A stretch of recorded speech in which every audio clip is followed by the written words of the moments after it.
All right, good morning, Puentistas. We're going to get started. Thank you so much for joining us today for our Puente Student Leadership Institute. Our theme, this institute is Global Leaders in our Puente Community. My name is Melinda Martinez, and I am the Puente Statewide Coordinator for Teachers. And I want to introduce our amazing staff from the statewide office. First up, we have Mr. Steve Gonzalez. He is our Puente Counselor Training Coordinator for the statewide office. We have Miss Dalia Rangel here. She is currently at UC Berkeley as a student and a former Puentista, and she's going to be helping us today. We're so glad she's here. We also have Miss Giselle Roberson. She is our middle school coordinator for all the middle schools in California, and our amazing Anna Bach, who makes all the magic happen. And so thank you, staff, and thank you, students, for being here today. We're so excited to have you in our this is our second annual Puente Student Leadership Institute, and I'll tell you more about the Institute after we do something very important that is part of our traditions here at Puente. We are going to go ahead and start with a land acknowledgement, and I would like you to know that UC Berkeley sits on the unceded territory and ancestral land of the Ohlone people. We recognize that the university has benefited from this and the labor of BIPOC, which is Black, Indigenous people of color, and that we as an institution have the responsibility to make this visible. I am right now going to challenge you to do a little research. I know it's early in the morning, but I know you all are ready to do a little bit of research. If you can go ahead and we're going to put a really amazing app right now in the chat, nativeland.ca. And I would like you to think about, go ahead and put in your school. And if you can find out which Indigenous lands your school is located on. And if you can go ahead and put that in the chat as you are figuring out if we could figure out where your school is located, and if you could put that in the chat, that would be great. So we know that UC Berkeley is on Ohlone land. Right now, I am in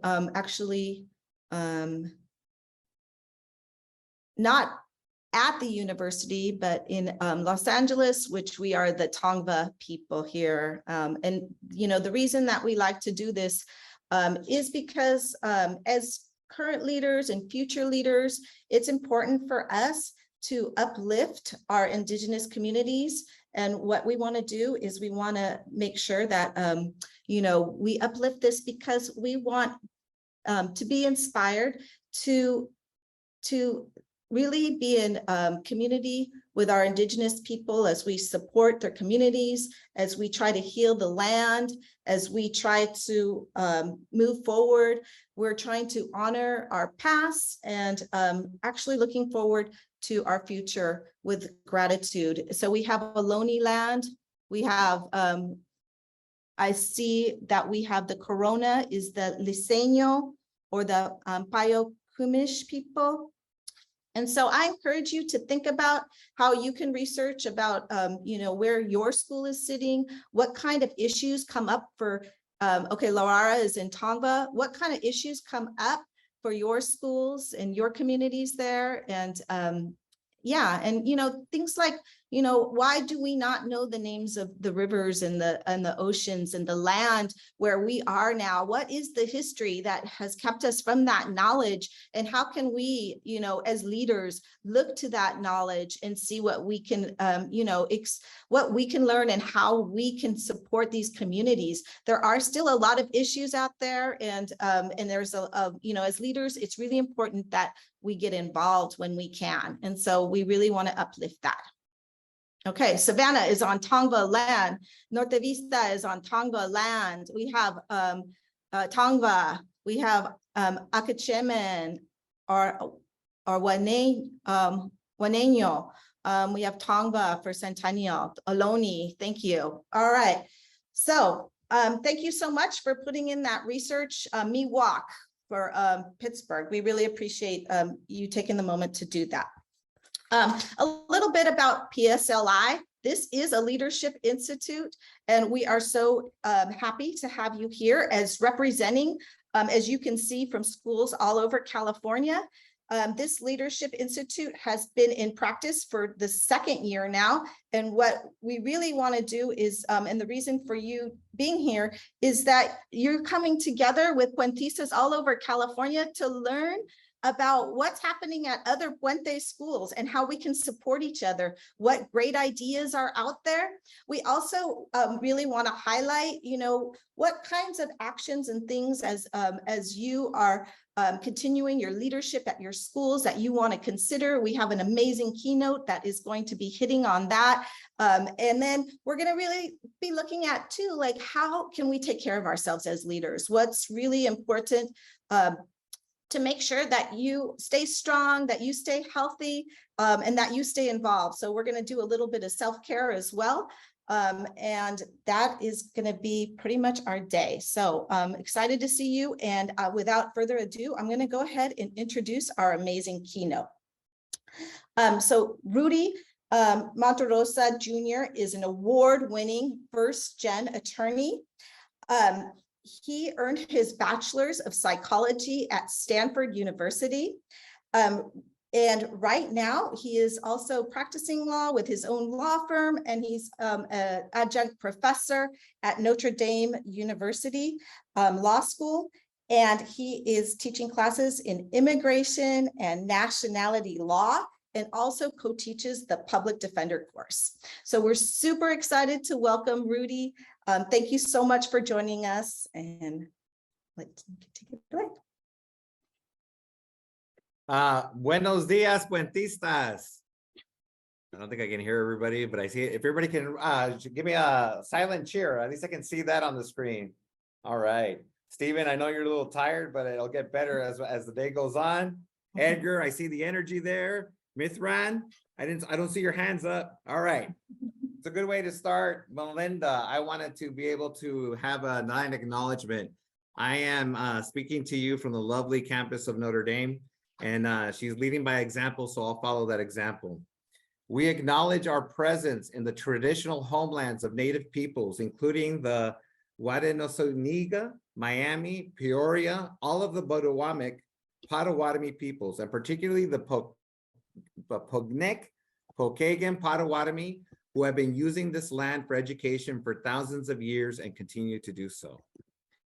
I was sharing with your staff members that I was coming from my house from another engagement that my wife was organizing across town here in South Bend, Indiana. My wife, Cecilia Lopez Monterosa, who's also a first generation Latina attorney, the only Latina attorney here in our area. She's talking to students like you here in South Bend about becoming an attorney. And so, but on the way here, you may not know, and I'm going to share my screen with you right now. Let's see if I can pull this off. Can you guys see the pictures? Yes. All right. So what I wanted to show you is I'm on the Notre Dame campus, and today is fitting enough. You'll see this gentleman here is wearing his Cal shirt. Notre Dame is playing Berkeley for the first time since 1968. So there's a lot of people from California here today who graduated from Notre Dame and who also graduated from Berkeley. This is a picture of my wife doing the event that I just shared with you. She's on the other side of town. And I wanted to end with this image here. Puentistas, quite frankly, I feel chills, and it's only the morning, but I feel chills because I was in your exact same shoes. I was in your exact same shoes. This gentleman here to my left is Julio Casas, who graduated from National City High School in San Diego, then went on to Berkeley. And after Berkeley, now he's in education. He's a principal down in San Diego, California. But Julio and I met each other at a program called Future Leaders of America back in 1988. You can all, I hear the collective, woo, that was a long time ago.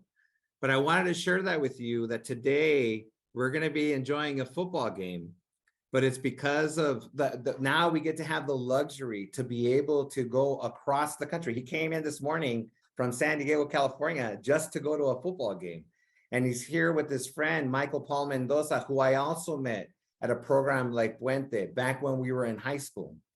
And so then, in fact, that's the reason why I'm here today, because Julio, myself, and Michael Paul were all part of a program called the Chicano Youth Leadership Project. And that was a program that encouraged us to graduate from high school and to go on to college and to be proud of who we are. And so, quite frankly, that's why I'm here, happy to be able to speak with you today. So let me share my other screen. All right. Okay. So today we're going to talk about finding your passion, living your dream, and the success that you'll be able to enjoy because of that. And thankfully, we're here together with people that care about you, people that love you, and people that are going to be there for you every step of the way. And for me, my future leaders and Puentistas, I share with you that for me, it's a tremendous honor to be amongst all of you, because you are our future generation of leaders. And I'm also encouraged to be here with your staff, with your mentors, because mi gente, my dear community, I stand before you today as the embodiment of my parents' American dream. My father, Rudy Sr., who fled El Salvador for survival in this country, and my mother, Luisa, who left Mexico, searching for a better way of life. Coming from very humble beginnings, our parents instilled onto my brother and I the importance of hard work and perseverance. And more significantly, they taught us the tremendous value of education, for it was education that allowed their sons to receive a post-secondary education. You heard before, I graduated from Stanford University and then was able to go to this fine law school where I'm speaking to you today. My brother went on to achieve his dream of becoming an audio engineer, and he graduated from the Berklee College of Music. At the time when he told me he was going to Berkeley, I was like, wait a minute, what do you mean you're going to Berkeley? And he says 2 E's. I was like, oh, what's that? And he's like, it's the Berklee College of Music in Boston, Massachusetts. So it emboldened him to become a Grammy-nominated audio engineer when he worked with Ricky Martin. And it helped afford me the opportunity to become a founding attorney of a law firm serving the voiceless and the disenfranchised. So 22 years ago today, on the very spot where I am right now, I came to South Bend, Indiana. I came to Notre Dame with nothing but my hopes and dreams. So from a very young age, I knew the importance of equity, vision, and voice.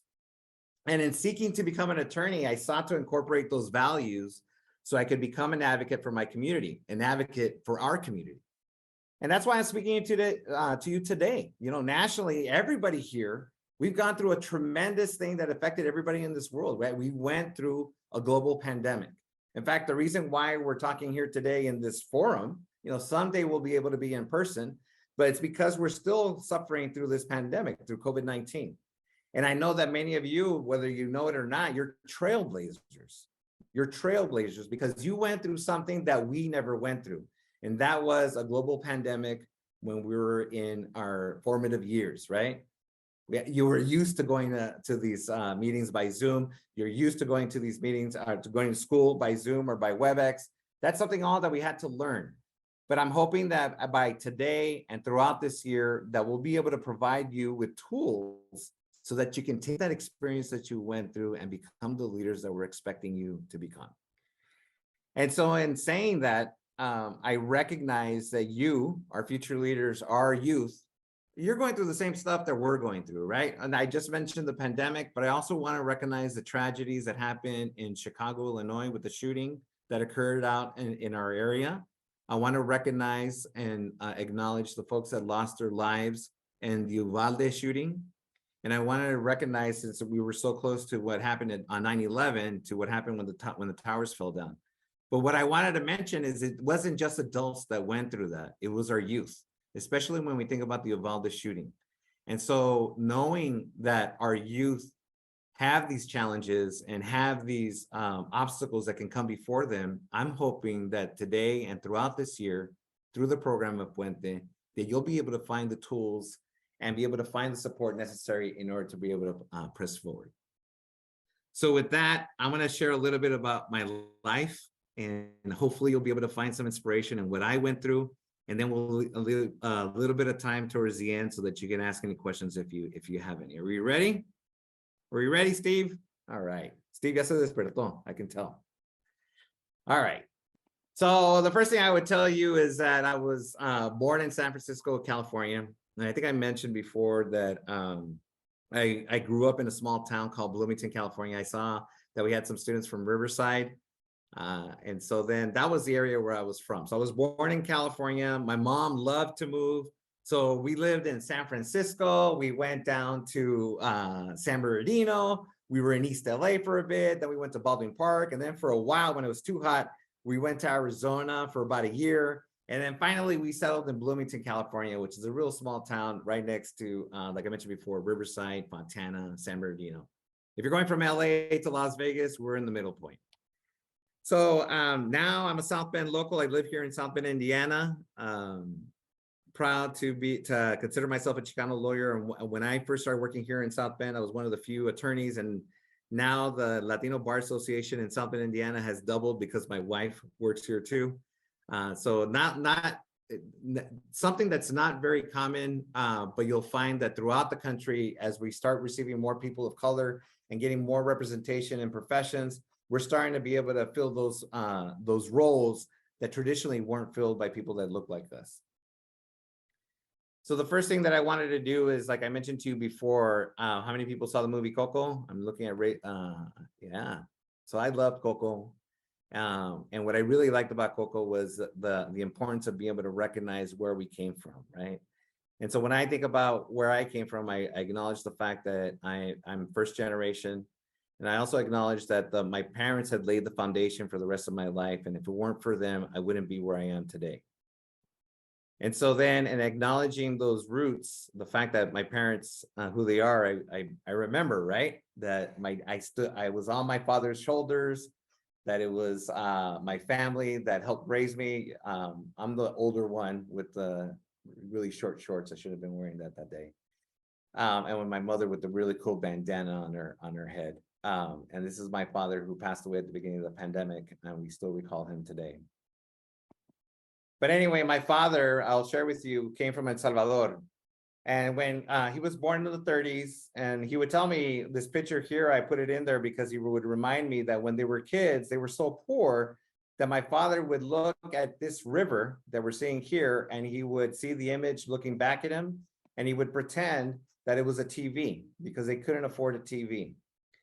The women on the right side is my grandmother and my great-grandmother, and these were strong women. Somehow the men in our lives in my Salvadoran part of the family weren't a part of my dad's life. And it was his mother and his grandmother, who he thought was his mother at the time, because my grandmother had him when he was about 14, when she was 14, 16 years of age. And so then we always had a strong female presence. Our mothers were really vital to our development. And so then I acknowledged my mother, my grandmother, and my great-grandmother. But anyway, in El Salvador, it was the beginning of the Civil War, and my father was told that it wasn't safe for him to be there. So then he decides to flee to the United States. So that's part of my life. Part of my background is asylum. In other words, when people move to another country to avoid being persecuted in their own. And so then he was fleeing to be able to survive. And so that's why he came to the United States. My mother, on the other hand, came here because that's the picture of my grandfather in the middle. My grandfather used to work the fields in San Jose, California, where there's a amusement park, Great America Today. And when he worked there picking lettuce and tomatoes and whatever the harvest was over there. And he would go back home, and then my parents would hear, or my mother would hear the stories about how great El Norte was, right? That it was the land of opportunity. And that's why my mother came here. She came here at the age of 18, 19 years of age. She came here, that's my immigration side of my history. She came here because she intended to remain here. And so from the fact that my mother decided to come here to the United States because she wanted a better way of life, And the fact that my father came here because he was seeking for survival, that made up who I am today, which is I acknowledge the fact that there are people in this country that come to the United States because either they want to be able to have a better way of life, or what you may be seeing a lot now, we've been hearing in the news, because they're seeking here for protection. They're seeking asylum. You know, right now we have a lot of people coming from Venezuela. We have a lot of people coming from Honduras, but we have to acknowledge, just like Maya Angelou said, you have to acknowledge where you came from if you want to know where you're going. And so growing up, I'm sure your parents probably say the same thing that they told me, that, you know, you got to do well when you're in school. You got to focus, do the best that you can.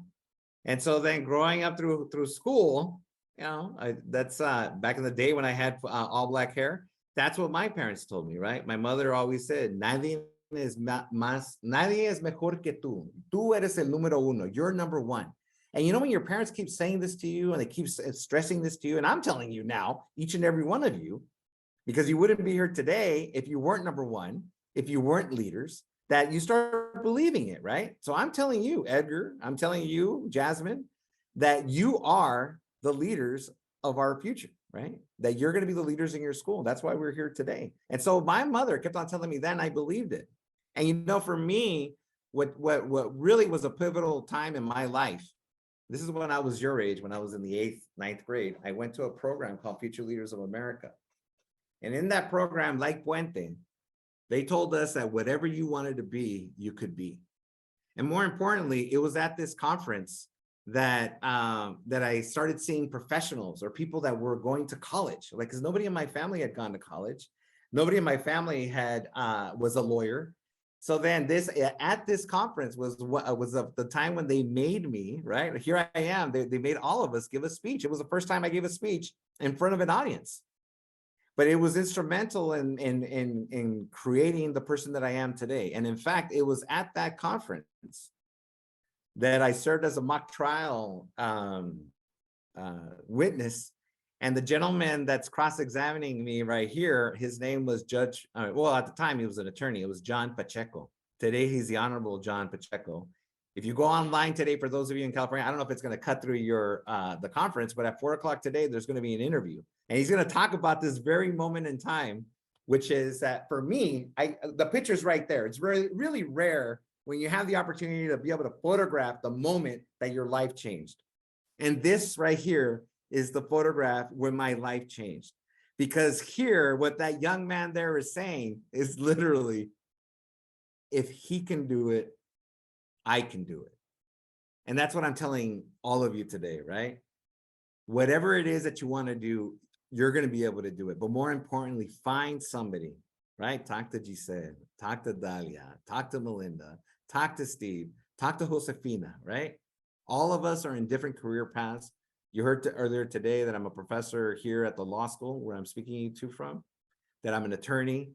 So you can talk to us, talk to whoever it is, but literally find someone that can serve as that role model. I think about Josefina Canchola, who heads up, that's really involved with El Puente. I think of Dr. Tom Rivera. Look him up in the LA Times. Unfortunately, passed away in May. May rest in peace. But there was a beautiful article about him, about how he made an impact in our lives and what he was able to do. And so what I'm saying is, find that person, find your passion, find that individual that's in the place where you want to be, because we recognize those of us that are here. And that's why I'm talking to you here today, is because someone made that difference in our lives, and we wouldn't be where we are today if it weren't for the fact that, for me, in this very precise moment, that somebody was there to stand up for me and to be able to be an inspiration for me.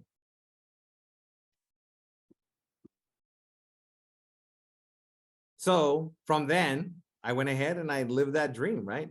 I don't want to cut it off right there. You see beautiful Stanford, California. I know we're talking to a lot of people from Berkeley. We're rivals, but that's okay. We still love one another. I graduated from Bloomington High School, went on to Stanford University, and then was able to study law at the University of Notre Dame.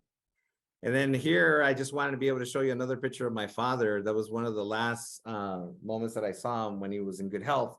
When I landed in, they live in Fresno, California now. When I landed in Fresno, he would wear the shirts of where I went to school with pride. So you see that he's wearing a Stanford hat. and a Notre Dame t-shirt.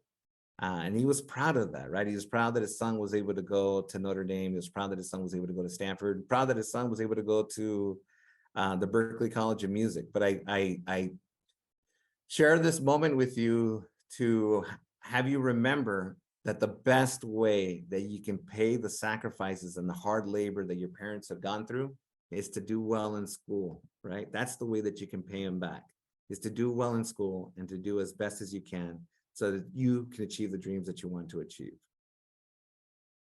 You know, so then once I had the opportunity to become a lawyer, then that's when we started being able to make an impact in the community.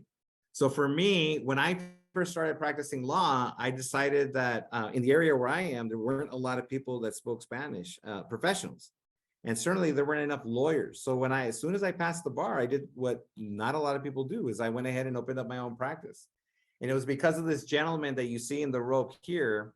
It was Magistrate Andre Gamage. When I was in law school, he was my mentor. He was my supervising attorney. And so when I graduated from law school, I was looking for a place to be able to have an office. And he said, well, here's a storage closet. We'll clear it out and you can start your practice here. And it was instrumental. And then what I wanted to emphasize is you see here that you would think that, okay, I relied on talking to somebody that was of Latino descent or not. No, he was one of the few African-American attorneys here in town. And in fact, one of the few African-American judges that we have in the state of Indiana. And this man saw in me the same thing that where he was before. In other words, that there was a time when he needed someone to look out for him. And now he was in the position to be able to look out for me. And because of him, because of Judge Gamage, I was able to become the attorney that I am today. And that is that with this opportunity comes great responsibility, right? We all like Spider-Man. What they say is true. With great power comes great responsibility. I probably screwed up the quote, but you know where I'm getting at. So now we get to be involved with Little League. We get to be the consulting attorney for the government of Mexico. I have a picture with my wife, where we get to represent people who may not have the funds to hire an attorney. And so that we have an opportunity to represent those individuals who may not have money to be able to hire an attorney so that they can still get effective representation. And so through that, what I mentioned to you before, I'm proud to share with you that we were able to open up our own practice. Buy our own building. That's what you're seeing here, where we had Secretary of State Buttigieg was one of our ribbon cutters, and then the mayor of South Bend was there as well with my lovely wife. And so now we've been practicing law here in South Bend, Indiana for 20 years. And I tell you that if you would have told me, I don't want to age myself, but if you would have told me in the 80s that I would have been a lawyer here and a professor here in Notre Dame, Indiana, I would have told you that there's no way that could have happened. But it has, and we've been proud to be able to continue to give back to our communities. And I want to share with you that these images that I'm sharing with you now demonstrate the work that we've been able to do. Cecilia has been able to be interviewed by Univision, talking about issues that are affecting our parents, our cousins, or our relatives, or our friends who may be undocumented. We had an opportunity to go down to the border to represent children like you that were being detained for the mere reason that they weren't citizens of the United States and were looking to be able to escape persecution. And so we were able to go down to the border to represent detained mothers and children. And so I mentioned this to you, that it's not just about the work that we do in the school that we're going to, right? It's also about giving back to the community. It's also about volunteering, and it's also about helping others. And in fact, the reason we're here today is because we have our Puente staff that are willing to sacrifice their Saturdays, willing to sacrifice their time in order to be with each and every one of you, such that we can make a difference. And I would tell you that the reason we know that investment has value, this investment of time that we put into each and every one of you, Eric, Carla, Clarissa, it's because we've seen the difference that it makes in people's lives.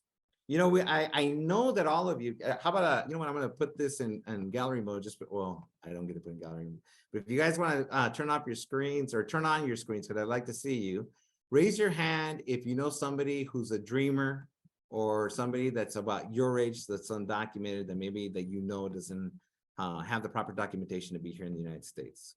Let me see her raise the hands. Yeah, yeah. It doesn't surprise me. It's just about everybody. Yep. So this is, I'm gonna try not to get a little choked up here. This is what I want to share with you. That it was through the power of youth that we have been able to get to the point where we are today. And we have to recognize what our youth have been going through, especially our undocumented youth, but we also have seen the fruits of that labor. So it was youth that organized, it was youth that sacrificed themselves. I don't know if you knew this, but there were 4 undocumented students that were about to go into college. And what they did is they crossed into Mexico. They sacrificed themselves and then tried to come back into the US. And then that made national news. That how could we not let these youth that were here their entire lives and that were going to be educated, that were going to go on to college, how could we not support this group of people? And so that's how we, that was the beginning of the movement. That's how we saw now that we're able to have DACA. And so we work hard to be able to make a change with regard to immigration or with regard to policy that affects it, because here, the picture to your left is when this young lady was graduating from college and she went down to the border because her father had been deported and wasn't able to join her. And so at least at the border, they were able to hug each other and he could congratulate her and show her how proud he was that she was able to graduate.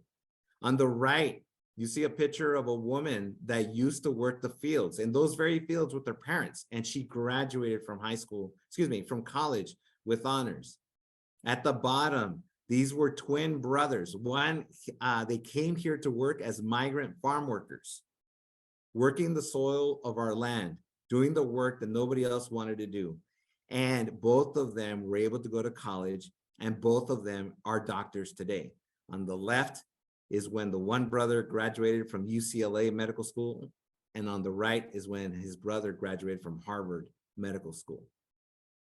And so I share these stories with you so that you can see a brighter day. I share these stories with you so you can see that there's hope. And I have that hope.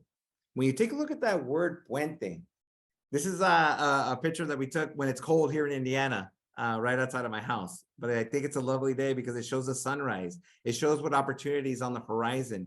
It shows that there's an opportunity for all of you to become what it is that you want to become. And I'm here with you today to share, to let you know que sí se puede, right? Que sí se puede. And we're proof positive of it, right? I'm here because I said to you before that somebody was kind enough to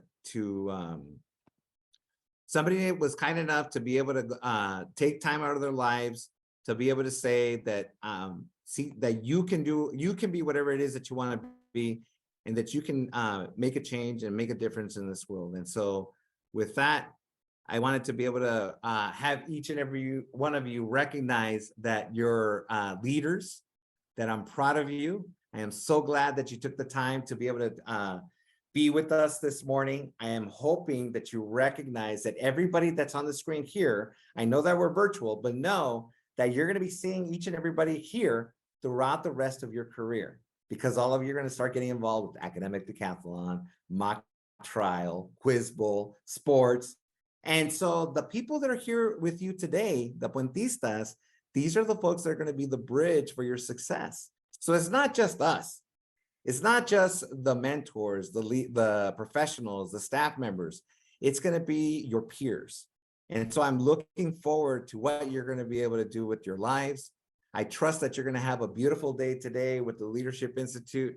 And I leave with you one charge, Puentistas, and that charge is that I hope that you will go out there and make a difference. With that, I thank you for listening to me. And then if you have any questions, I believe we have some time, but thank you very much for inviting me. It was a pleasure to be with you here today. Thank you so much, Rudy Puentisas. Let's hear from him in the chat. That was amazing. Of course, like Melinda started the day, and also Rudy, re-emphasized with our land acknowledgement. And it's because, right, we're looking back. We want you to, go back and research your, your ancestry, right? And where you came from, just like Rudy mentioned, his roots, his raíces. And, it's not always a pleasant, discovery, but it also empowers us, right? It also shows us that our ancestors were resilient, right? And they were here today because of all of the sacrifices. And like Rudy mentioned, his parents came here for the American dream for him. So before he even saw himself as a leader, so many adults in his life saw his bright future. And that's what we want to make sure you guys know. Just like we said, myself, Melinda, Steve, Anna, Dali, we're all the adults around you, your teachers, your counselors, your mentors, your grandparents, your tias, your tios, everybody in your family, your adults have this vision for you, for your bright future, right? And we're all here to support you. We're all here making sure, just like someone did for us, supported us, we want to do that for you. Thank you again, Rudy, so much for those inspiring words. I think it was a perfect way to start our morning. And then one last thing about Rudy, just remember, like he said, you are number one. Okay, don't ever forget that. You're number one. And we'll keep telling you that. Thank you again, Rudy. Thank you. Okay. Thank you for having me. Yes. Okay, so now we're going to move on to our panelists. We have an amazing group of students for you today for our panel. I'm just going to quickly kind of introduce them, and they're going to go through a little presentation for you. Okay, so we have Carolyn Dorantes. She is she's the vice president and the co-chair of the Unity Committee at Rancho San Juan. She is a 12th grader. Fun fact about Carolyn, really fun fact, and I'm sure Miss Martinez will love this, that she is actually a published author in local and national newspapers. So if you're looking to become an author, you can reach out to her. She has, a couple things under her belt now published. And then we have Mr. Nicolas Vela. He's also the president of Puente Club and the co-chair of the Unity Committee at Rancho San Juan. And his fun fact is he is a DJ. So he's actually DJ'd on the side some school dances. And of course, for family parties and other events. So official DJ in the house. We should have had DJ. Anna, we should have had Nicolas do our breakout music. And then last but not least, we have Alisa Chavez. She is a molecular and cell biology 4th year major. Molecular and cell biology major. She's in her 4th year. She is the co-chair of the Puente at UC Berkeley at James Logan High School. And she's a Puente alum from James Logan. And her fun fact is actually she is a world traveler. She's been to over 15 countries. That is crazy. So she is definitely well-versed in travel. And so that's amazing. So now I'm going to let Nicolas and Carolyn, if you want to come on screen and unmute, and then we're going to get through your presentation first. Thank you. So good morning, everyone. We want to take this first 30 seconds or so to thank Ana and the other Puente staff who put this all together, and for this amazing opportunity to share with all of you our Puente Club. So we first wanted to focus on how we created our club since we were a new school in 2019. We focused on creating committees within our club that would do different tasks. We are part of the Unity Committee, which focuses on creating bonding days and just Unity days, how we call them, for both the students and the families of the students, because we really focus on bringing that whole family aspect to our club. And then to be able to create events and host different activities for our club, we meet once a week. We try to meet once a week regularly so that each committee can plan what they want for the month and for the year. Mm-hmm. So coming out of the pandemic, the biggest challenge that we recognized was the lack of participation in our committees and finding places to meet. Again, this was still during a pandemic, so it's kind of hard. But this year, our first normal year back, our advisors and our board members decided to reconstruct how our Puentistas could join committees.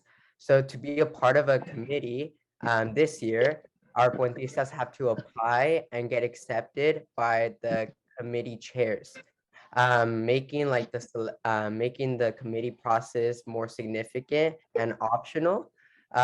So now our club consists of a Puente Club, which is comprised of our board members and our selected committee members, and our Puente program, which is all our Puentistas at our high school. And so our Puente program, they mainly focus, or so our committee does all the planning, they do like all the events, and then we push it out to the program, which all our Puentistas could still be able to participate and whatnot. So we're really excited for this new year, because of COVID, we haven't really seen each other in person a lot. So now this year, we're really looking forward to bonding, and since it's like our first year that like we have freshmen through senior Puentistas, we really are excited to like create bonds with them. So one of the first things, our family events that we're hosting our first family event October 1st. So looking really forward to being with our families. Yes, and we are also excited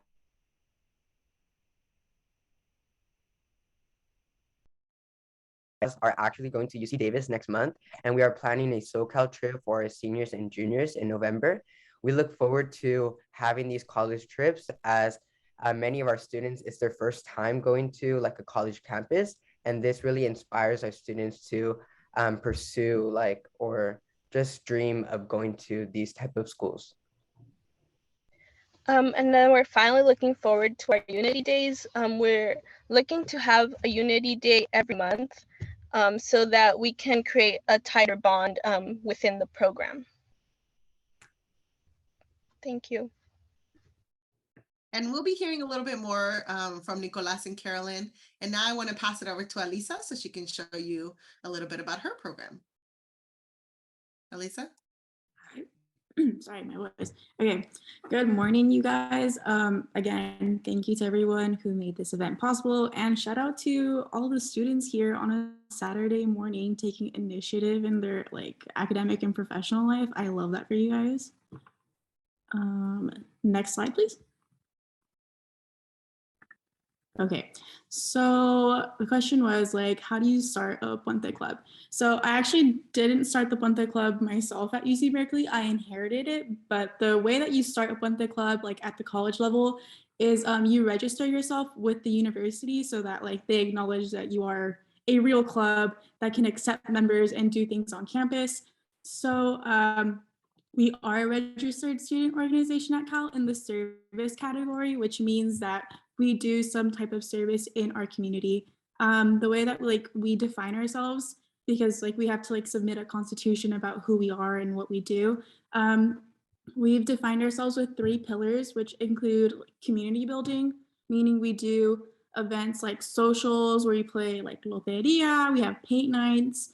Our second pillar is educational, personal, and professional development, meaning we do things like resume building workshops. And our third pillar is networking.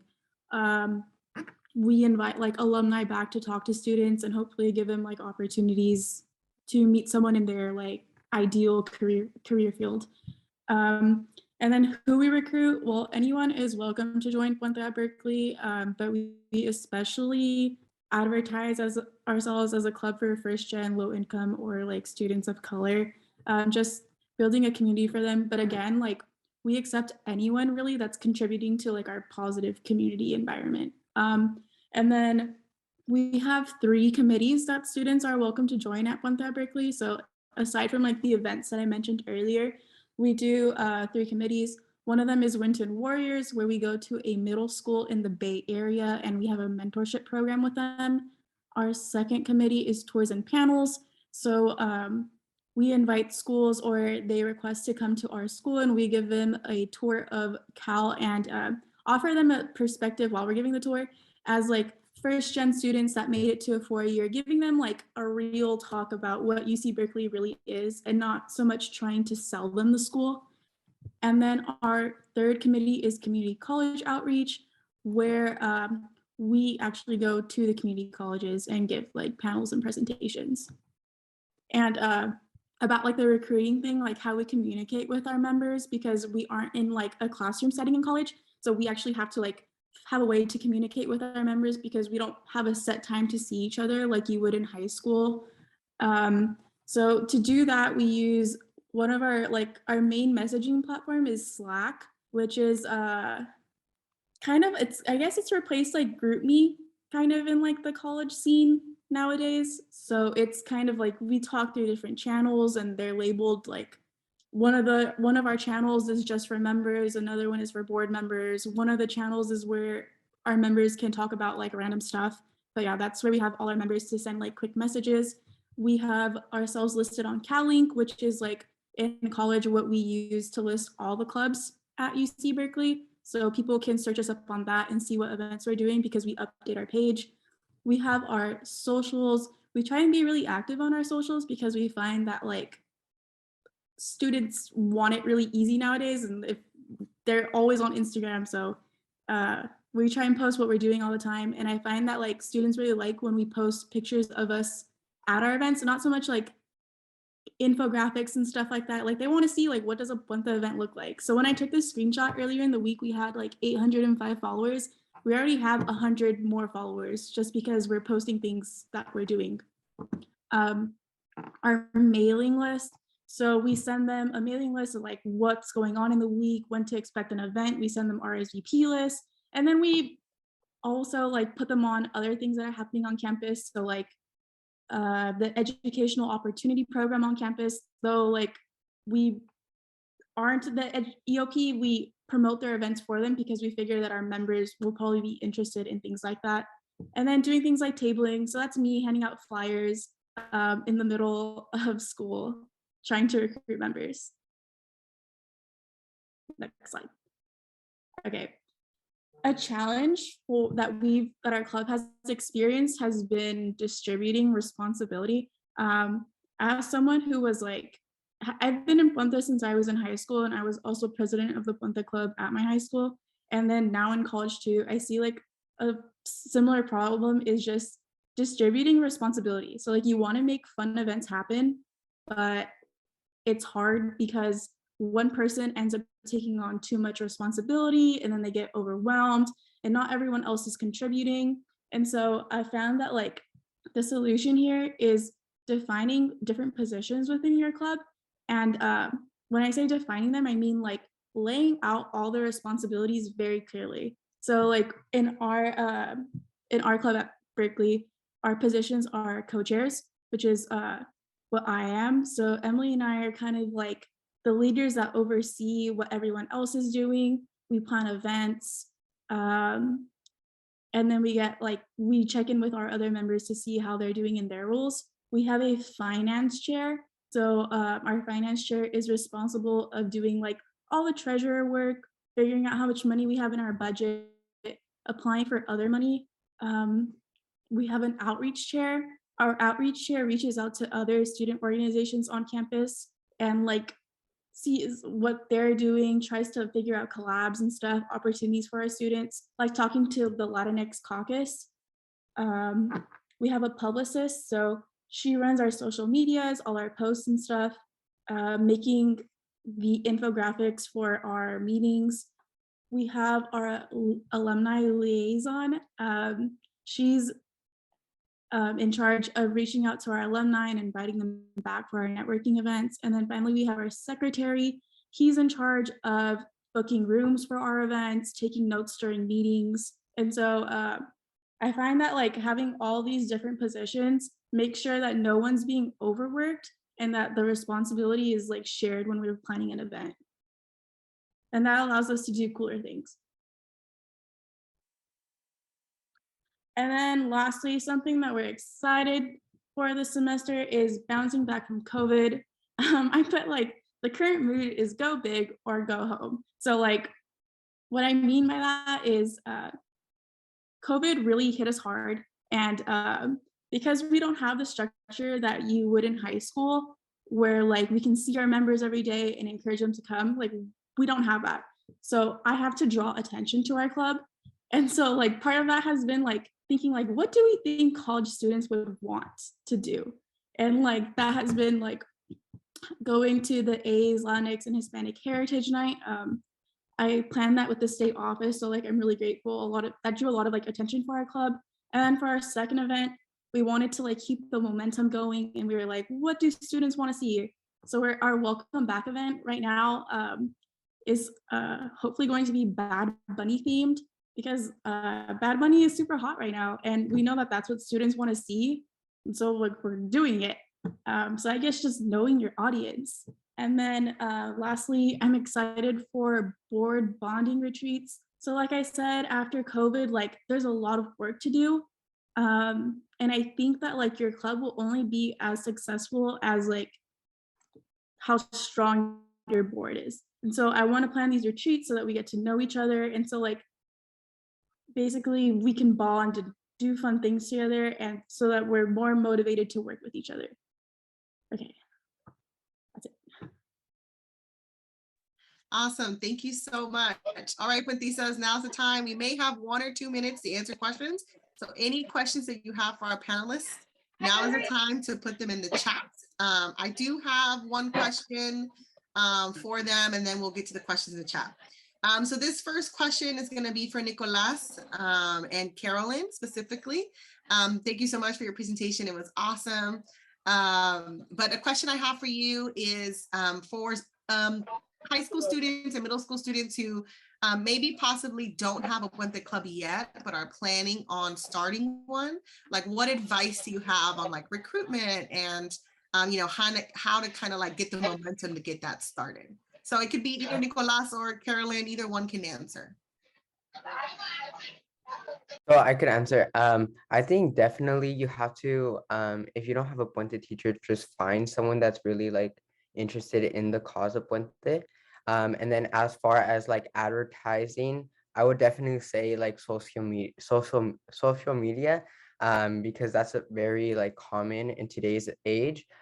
Being able to like share like messages fast is very important. Also, if your school does Club Rush, I think that's an amazing way to like get people to join your Puente program. We do have Club Rush, and what we do is, as a Puente Club, we get a taco truck, and so we we fundraise, and we also are able to recruit members. So if your school allows you to do that, I think that's one way you could get students to like participate in the Puente program. Awesome. Thank you. Carolyn, do you have anything to add? Well, I feel like also like when we were first like creating our club, we made like a video about what we wanted from our club, and like the different committees. So I feel like that would also be useful when advertising. Right. Thank you. Okay, one more question before we get to, I don't know if you can help me see if there's any questions in the chat. But one more question for Alisa, of course. Since she is Puente alum, right, from James Logan High School, my question for you would be, you were part of the Puente Club when you were a high school student. Any advice for our high school and middle school students on like how to balance that, you know, being very involved, you know, in the Puente Club, but also that academic piece? And how do you balance that when you were in high school? That's a good question. How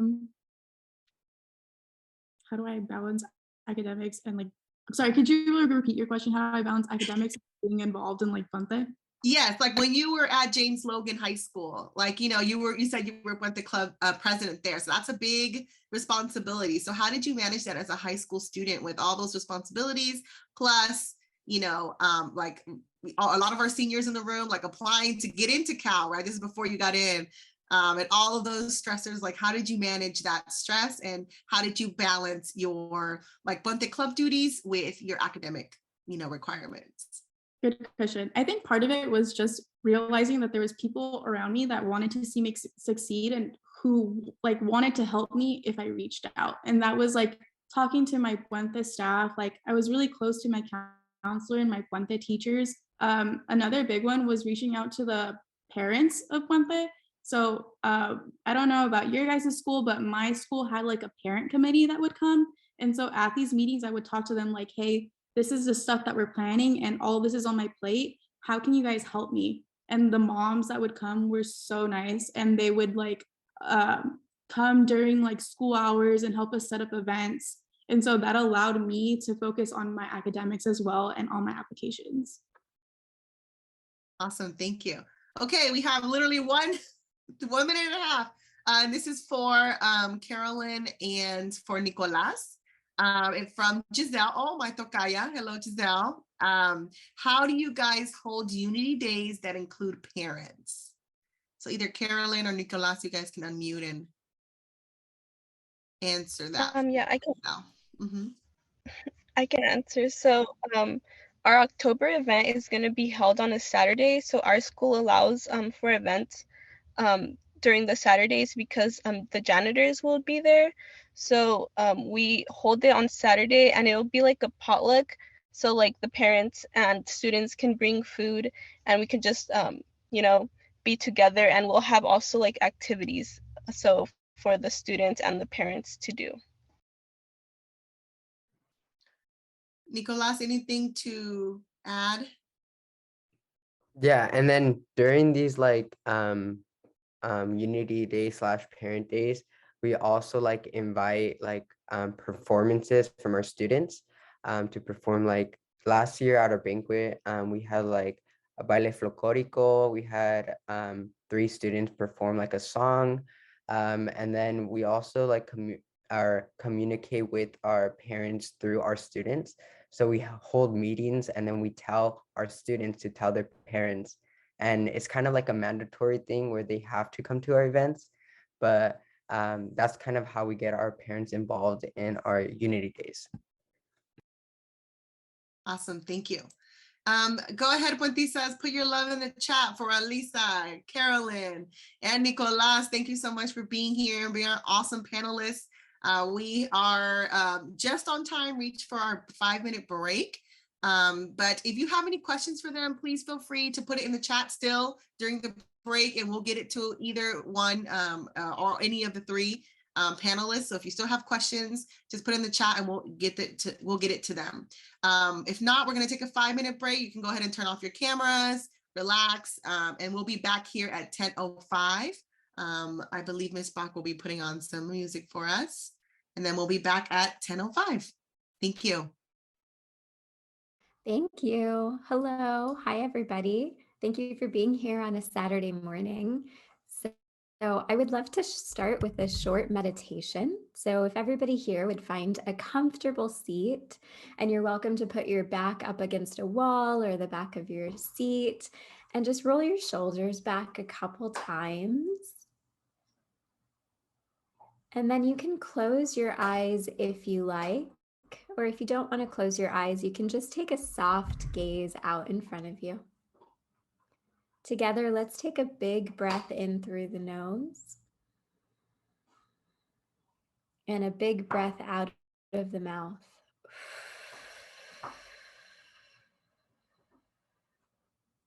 We'll do that 2 more times, inhaling in deeply and slowly exhaling out.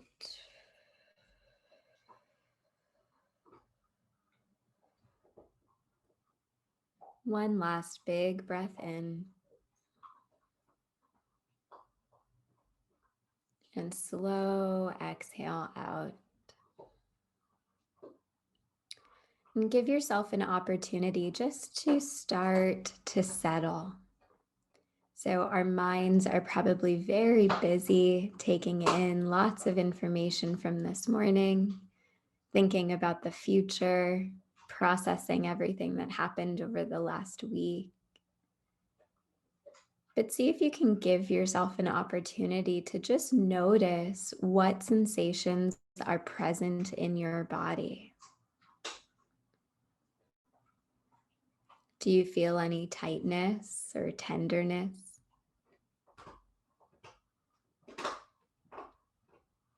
Do your shoulders feel relaxed?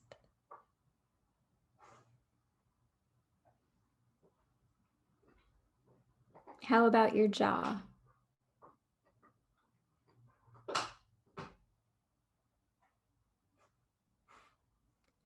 And are you able to feel your breath all the way down into your belly?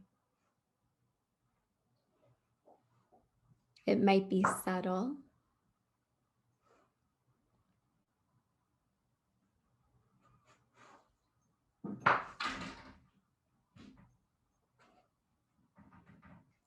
We'll take 3 more breaths here together.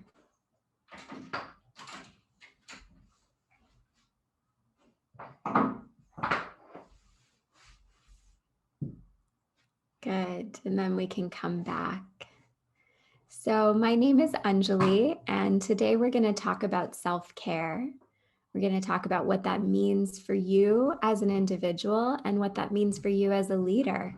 Because as a leader, your practice of self-care is so important. How you take care of yourself is really so important. So before we jump in, I'd love to know, you can send this in the chat, what do you do for self-care? What's something you do for yourself? So if everybody would send in the chat, what's something you do for yourself for self-care? Basketball, crochet, listening to music, soccer, making jewelry, running, swimming, dancing, painting, reading, napping, baking, playing piano, singing. Great. Great. Amazing. Lots of different hobbies and creative interest and lots of rest and animals. I love seeing that. Those are all really great examples of self-care. So what I want to talk about today is I'm going to share with you just a little bit about something called Ayurveda. And I'll send that in the chat so you can see how that's spelled. But Ayurveda is a traditional, indigenous, holistic form of medicine from India. So this is what I practice and what I share with my clients and my students. And we're going to talk about that today because what's really important about Ayurveda is that it says that we're all individuals and that each one of us has a really unique constitution that's different from everybody else.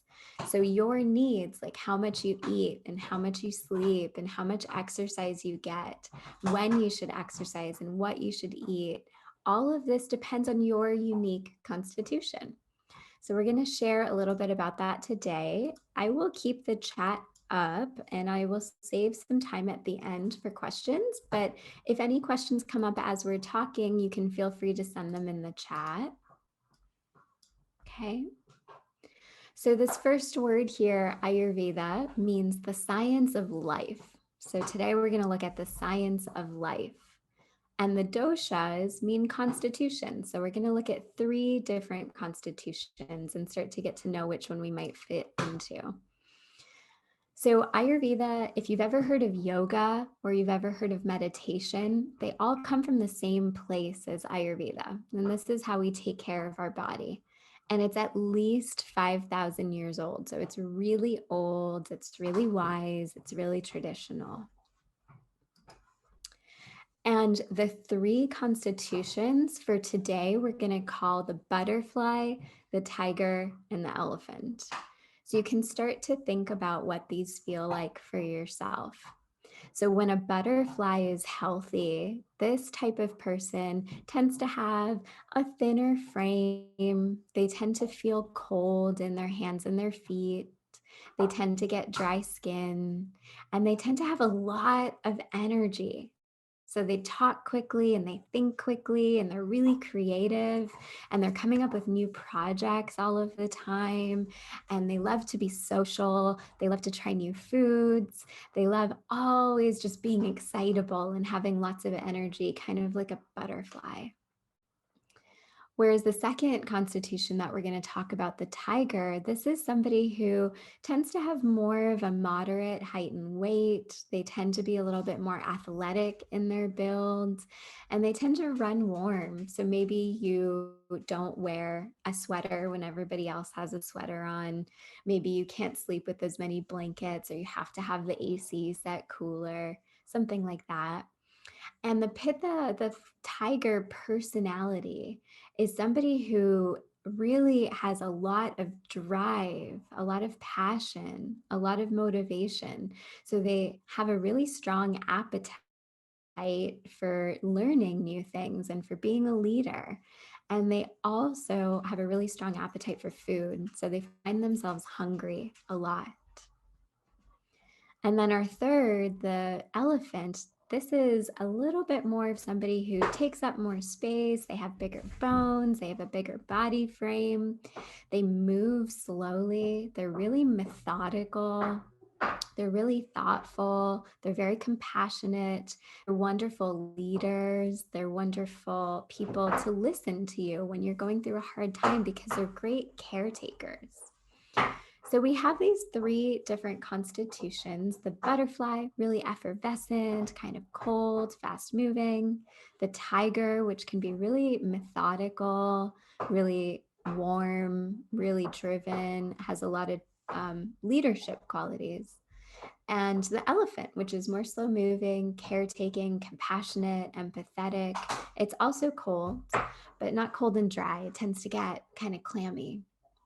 I'm curious, do any of these sound like you? Like if you had to choose one, which one do you think sounds most like you? You can send that in the chat. Vata, a butterfly, yeah. A tiger, butterfly, Vata. Okay, great, a good range. Lots of us. Lots of tigers. Good, good. So what I want to talk about today is how each one of these constitutions manages stress differently. Because stress is something that we are all going to experience, and how we practice self-care to help us become more resilient when we do experience stress is really important. So when the butterfly tends to get stressed, it gets really overstimulated. So it has a hard time kind of settling its mind. It gets really restless, and it might start to get a little bit anxious. It thinks a lot. It can't stop moving. It has a hard time settling. It might start to notice that its belly gets bloated, and maybe it has some gas or some digestive issues.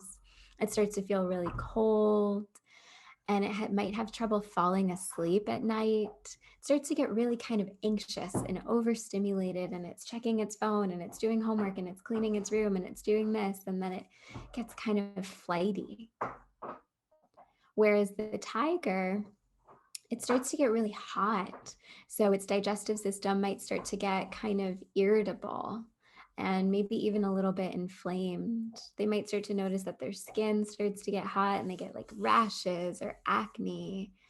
And then mentally, they start to get kind of impatient, and they tend to get a little bit frustrated. They tend to get a little bit, maybe a little angry. They have a hard time when they feel stressed because they want to kind of fight everything around them to help them survive and get through the tough times. And the elephant, what happens with the elephant is it starts to slow down. So its digestion gets kind of sluggish. It might start to feel like it's putting on weight, or it feels heavy. And it starts to also feel heavy mentally. So now it's starting to feel really unmotivated, really lethargic, like it just wants to stay in bed all day. And it gets kind of sad, and has a hard time getting motivated and moving forward.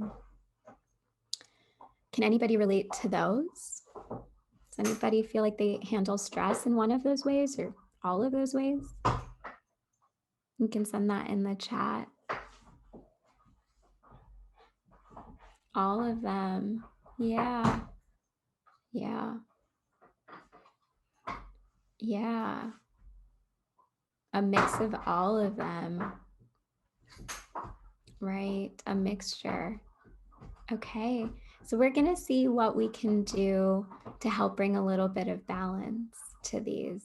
So if you notice that you have all three of them, then I want you to think mostly about the butterfly, the vata, because that's the one that kind of flutters around and gets us the most stressed. But let's talk about what we can do for each one of them. So I'm just going to go over a couple more things so you can, if you feel like you're somewhere in between all of them, I'm going to give you a few more points. So the butterfly, vata, sometimes their appetite is there and sometimes it's not. Sometimes they can go all day and forget to eat. They're very creative. They have lots of energy. They feel cold in their hands and feet. Their skin can be dry, maybe even itchy. They tend to feel worried or anxious. They can have trouble sleeping. They really have a hard time with routine. They prefer to be spontaneous. They tend to crave salty food like chips or French fries. And they really love to travel. They love to be go, go, go, constantly going.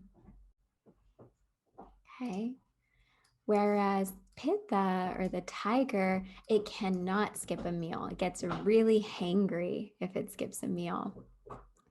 They tend to be natural leaders. Not that the other two aren't leaders. They all can be leaders, but fire tiger signs in particular tend to have a lot of this in their constitution.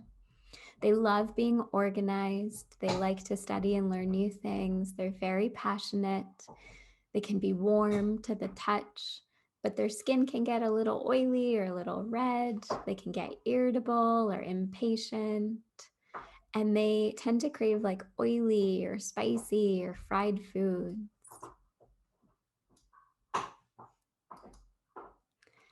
And the elephant, kapha, it likes to eat all foods, but it really has a sweet tooth, especially baked goods and ice cream. It loves sweets. And it's really patient, really adaptable. Its skin can get oily. They love to sleep but have a hard time waking up in the morning. Even though they're really hardworking, they can move more slowly. They're often described as sweet and understanding and empathic. They can also be sensitive and they can cry easily. They love listening to music or viewing art or TV shows that evoke emotion in them. So does everybody still think the same answers, a mix of them or one of them?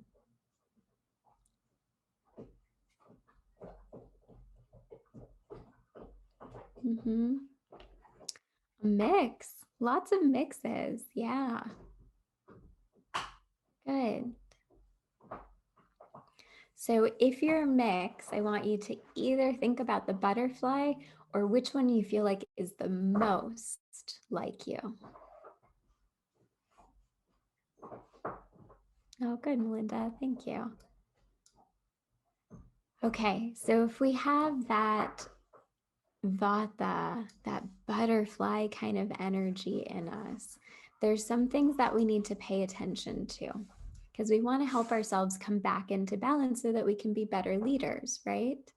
When we feel healthy and we feel good, we're going to make better leaders. When we feel stressed and sleepy and hungry, we're not going to make the best leaders. So one of the things that you want to focus on if you do have that windy energy is to try to get 9 hours of sleep a night. And I know that sounds like a lot, especially when you've got a lot going on. So if you're not able to do that, then you want to do a nap during the day, maybe 20 minutes when you get home. Or something like meditation, which can really help you rest. It's called non-sleep deep rest. It allows your whole nervous system to just rejuvenate. And it can actually be more effective than sleeping sometimes. So if you find that you get really stimulated, most of us have a tendency to kind of grab our phone and like scroll through Instagram or something like that. If that's happening, we want to try really hard to try to break that cycle and actually maybe just sit quietly for 5 minutes and breathe. like the meditation we did at the beginning. And you want to try to go to sleep a little bit earlier, because the longer you stay up, the harder it's going to be to go to bed. And because this butterfly can forget to eat, it's important that instead of sitting down and having one big meal at the end of the day, that they have snacks throughout the day. So it's really important for you to carry around like some trail mix or some dried mango or even some oatmeal, something that you can keep with you so that you don't get too hungry. Because when you feel really undernourished, you're not getting enough food throughout the day, it leads to that overstimulated feeling. They also really need time for creativity. So it's important, even though you've got lots on your plate, to make a little bit of time to connect with your friends, to play a game, to do some of the things that you explained in the beginning were things that helped you. I saw lots of like gardening and baking and playing musical instruments and things like that. It's really helpful for this butterfly to have foods that are warm. So because they run cold, they want to focus on foods like soup or curries or stews or just warm foods, not like salads or juices or sodas or drinks with ice in it. They need foods that are warm and grounding, because that's going to help support their digestive system. And then, like I said, meditation or gentle forms of yoga can be really helpful. But one of the best things that you can do is to lengthen your exhale. So I want everybody to practice, if you can and you feel up for it, taking in an inhale that is a count of 4, and then we're going to exhale a count of 8. So I'll talk you through that. Go ahead and exhale all of your breath out. And then breathe in for 4, 3, 2, 1. Exhale 8, 7, 6, 5, 4, 3, 2, 1. Inhale 4, 3, 2, 1. Exhale 8, 7, 6, 5, 4, 3, 2, 1. Good job. How did that feel for you? Was that challenging? Good. I saw Jasmine give me a thumbs up. Nice. Was that challenging? Did it settle you down at all? Did it feel relaxing? That felt good. Relaxed. So if anything, when you get really stimulated, try to take a long exhale out. And you can even open your mouth and pretend like you're blowing through a straw. And this is going to help calm down your nervous system almost immediately. So you can do this throughout the day. You can, if you're having a stressful moment, go to the bathroom and just take a few big exhales. This really starts to help. Okay. So now I'm going to move on to the tiger. So tigers can tend to get a little bit serious. They can tend to, forget that they also need time to play and time to spend with their friends or family, to play games, to watch something that they enjoy, to maybe watch a comedy show. They can tend to get really serious. So it's important for them to remember to moderate, to not get so busy and so burnt out that they forget, right? Forget the importance of things. And they want to focus on foods that are what we call cooling. So things like cucumber, coconut water, having some salad, drinking some green juice, maybe some lemonade. These are all foods that can help kind of cool your body down. So especially if you notice like you get heartburn or you start to feel really hot after playing a sport or something like that, all of these foods start to really cool down your body. Like watermelon and fruit are also really important. So if you have this fire tiger kind of quality within you, you want to focus on foods that hydrate you and cool you down. So things like I said, fruit, coconut water, cucumber, salad, juices, These are really helpful. And what happens sometimes with this tiger quality is like they get a second wind. So maybe they'll start to feel tired after dinner. And then, like around 10 o'clock, they start to get another second wind of energy and they decide they're going to do more homework, or they're going to start working on a project that they've been thinking about. And what happens then is you start to throw off your sleep cycle and you can stress yourself a little bit. So after dinner, it's a really good idea to take a walk, to go outside if you can, or even just around your room to take a little walk and drink a chamomile tea. You can get this at any grocery store. It's a really calming and soothing tea that helps you just kind of settle and slow down after a long, busy day.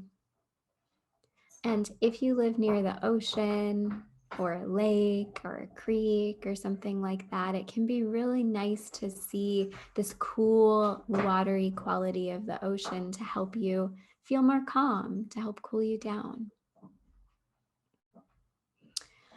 The thing about the tigers is they really need help in moderating. So, especially when it comes to eating spicy food or overdoing how much time they're spending at work or on work, doing homework, they need help moderating.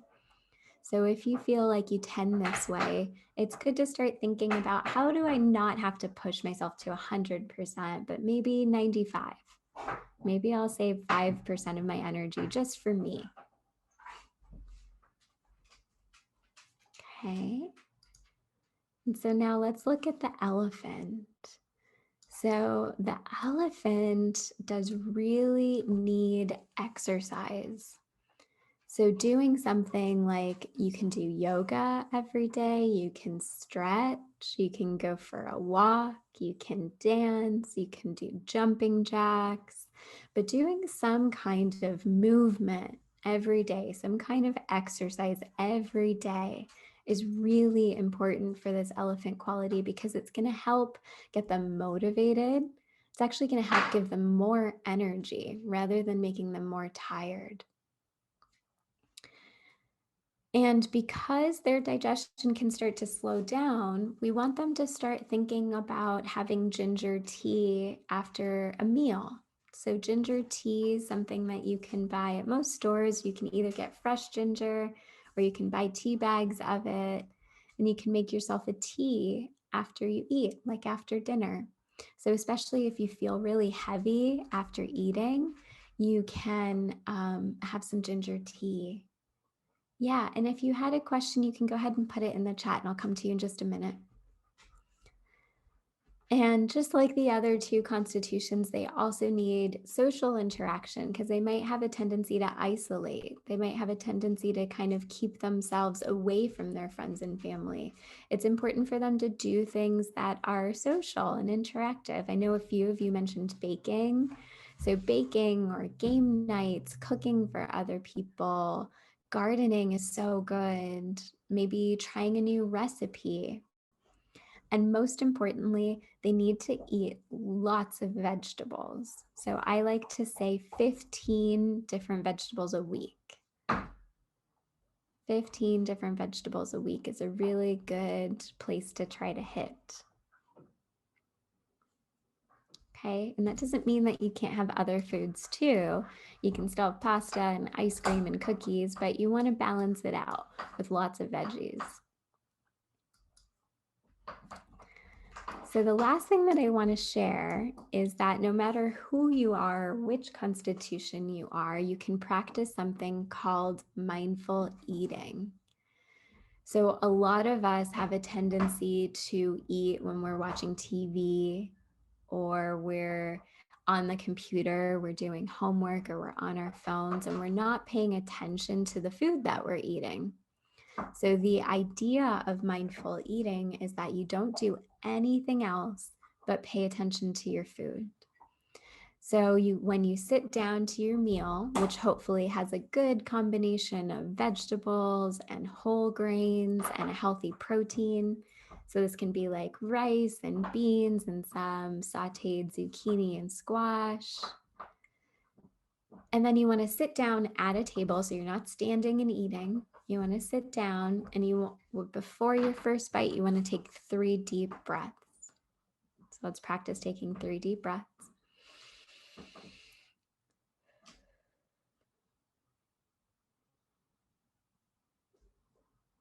And what this does is it starts to signal to your body that it's time to digest, because we can most often either be in fight, flight, freeze, which means we're kind of stressed and running around and doing things, or we can be in rest and digest, which means as we relax, we digest better.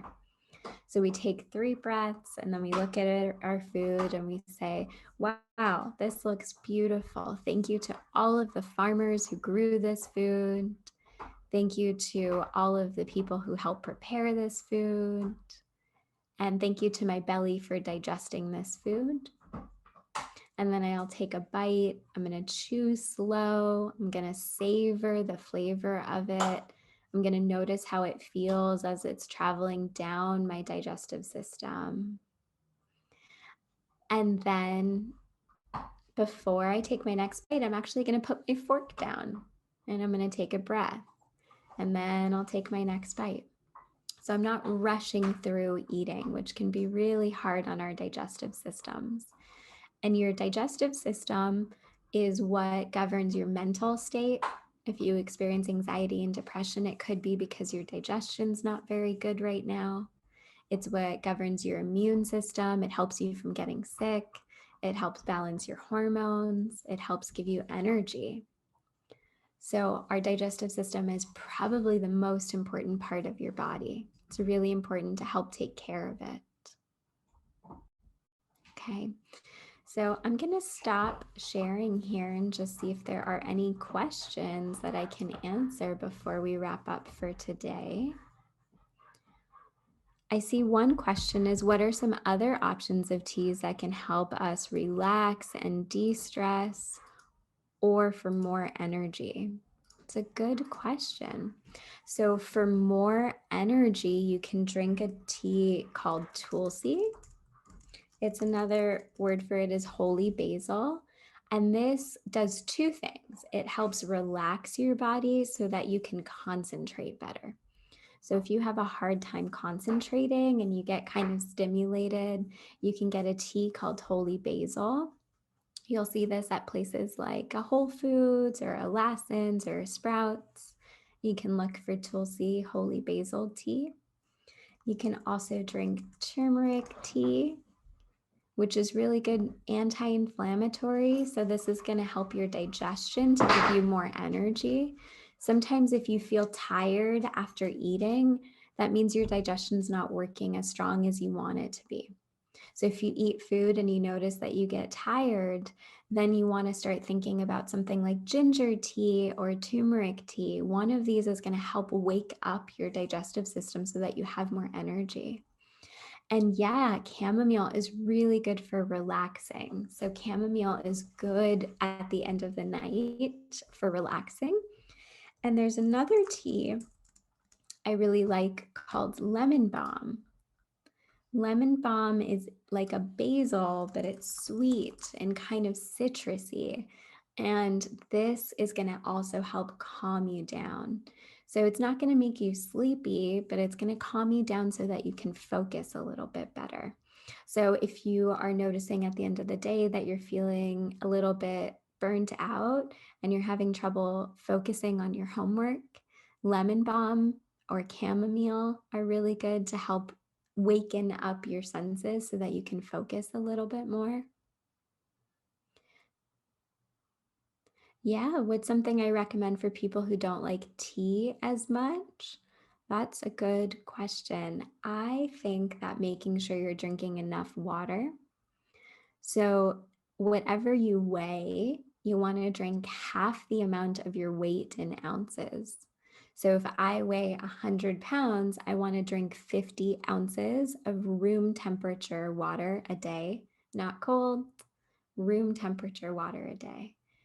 And this is going to hydrate your whole body and help with memory, help with digestion, help with immunity. Water is really helpful. Yeah. And any teas to help with sleeping? So tea to help with sleeping, lavender. Lavender tea is really good for sleeping. Oh, I think I sent that just to one person. Let me put that to everyone. And cold water shuts down your digestive enzymes. So when you get hungry, your body releases hydrochloric acid, releases bile, it releases digestive enzymes to help you digest your food. But when you put in iced water or cold water, it tells your body to stop putting out all of those digestive enzymes. So it actually can slow down your digestive system. So you want to drink room temperature water to help prevent that. Good questions. I think we have time for one more. If anybody else has another question.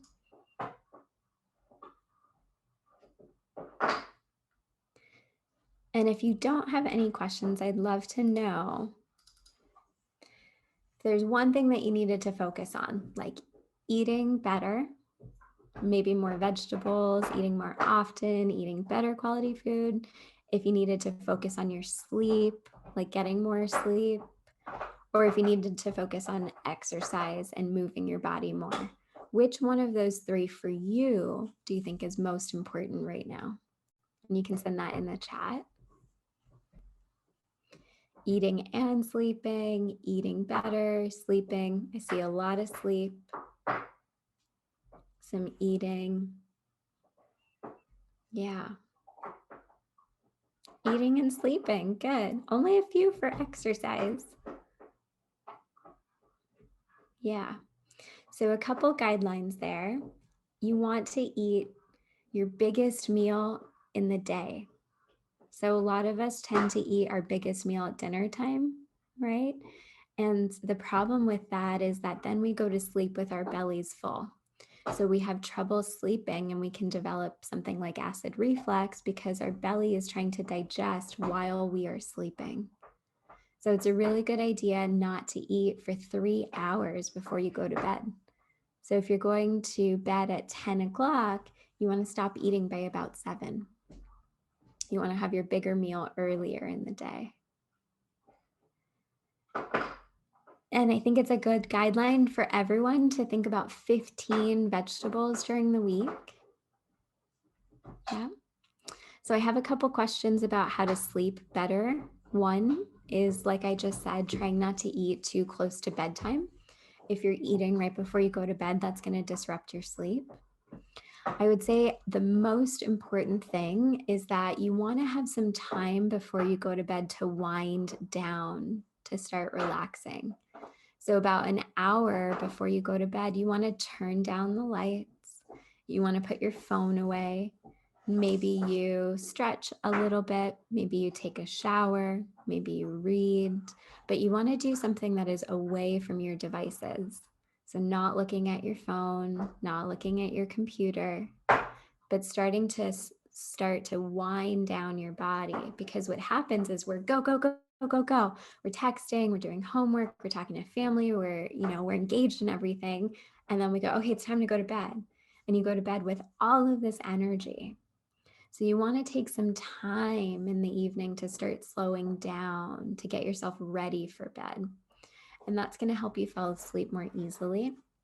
So not eating too close to bedtime, turning off your devices or putting them away, and then drinking something like a chamomile tea or a lavender tea can help calm down your body.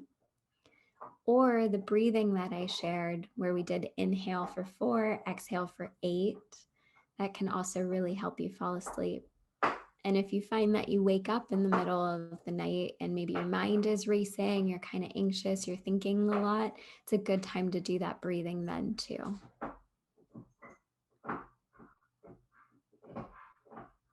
Okay.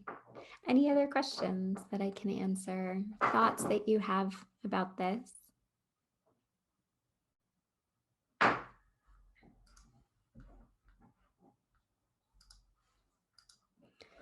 So I'd love to know if there's one thing that you wanted to start doing for yourself for self-care. What would that be? One practical thing that you can do.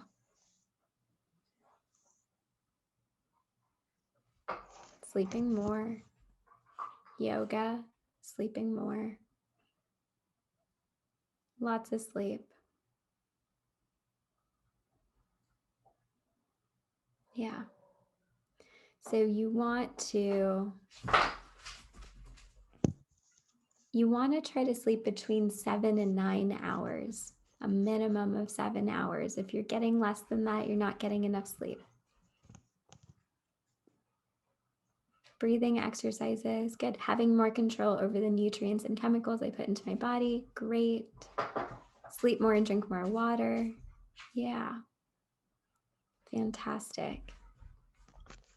So if you were able to do these things and really put yourself first, really give yourself an opportunity to know that if you're courageous enough and brave enough and, you know, doing all of these things to put yourself first, you will be a really strong leader because you'll be able to be more compassionate, more open, more empathetic, more able to meet challenges.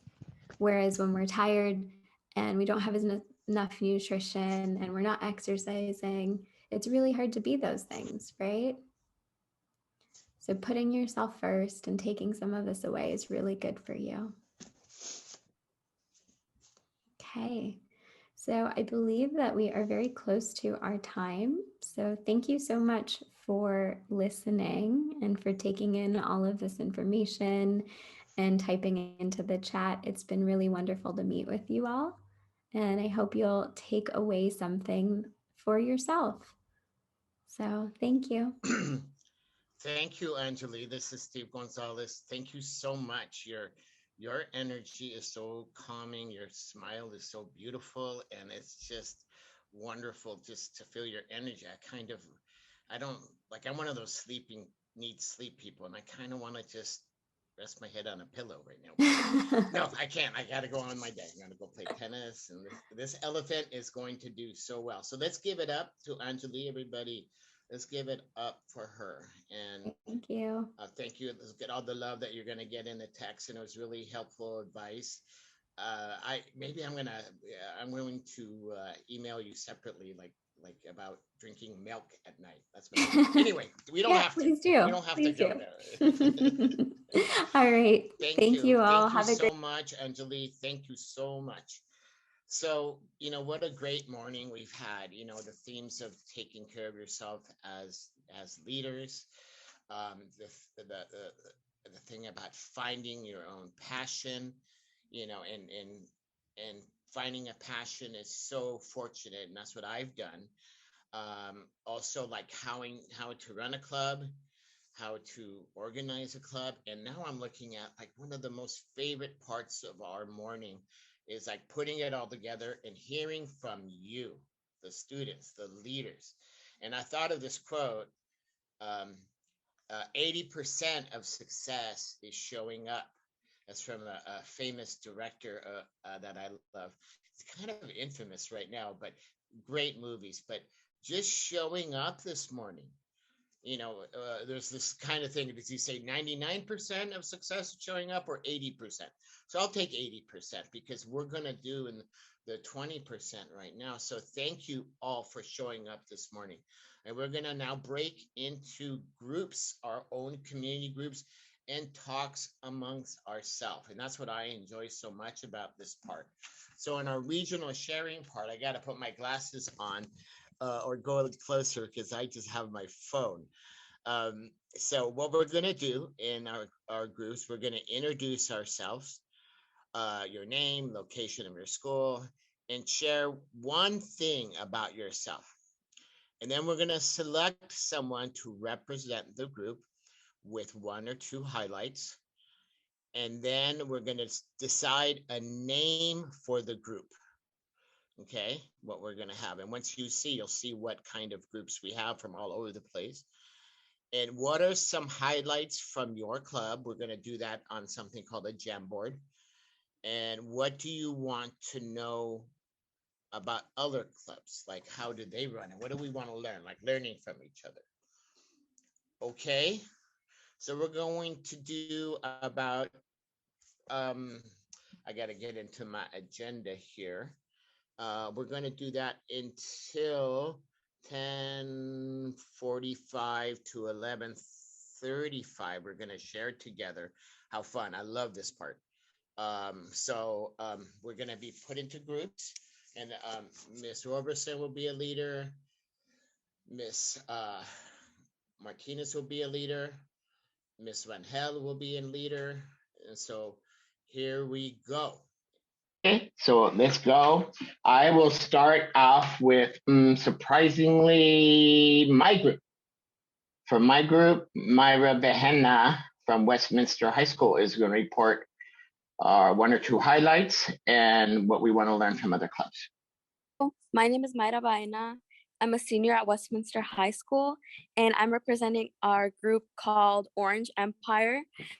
So one of the things that I found really important was highlighting what our clubs do. So one of the things that I found was more consistent was us going to very sacred sites such as Chicano Park or cultural museums. So I think it's great that our clubs are encouraging that, just so we can know a little bit more of our community and our culture.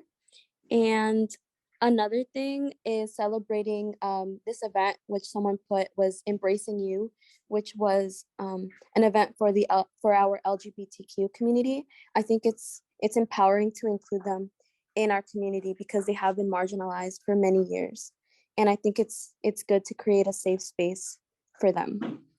And some things we would want to learn about other clubs are how can we embrace our community and how can we work alongside with our community using Puente and our voices.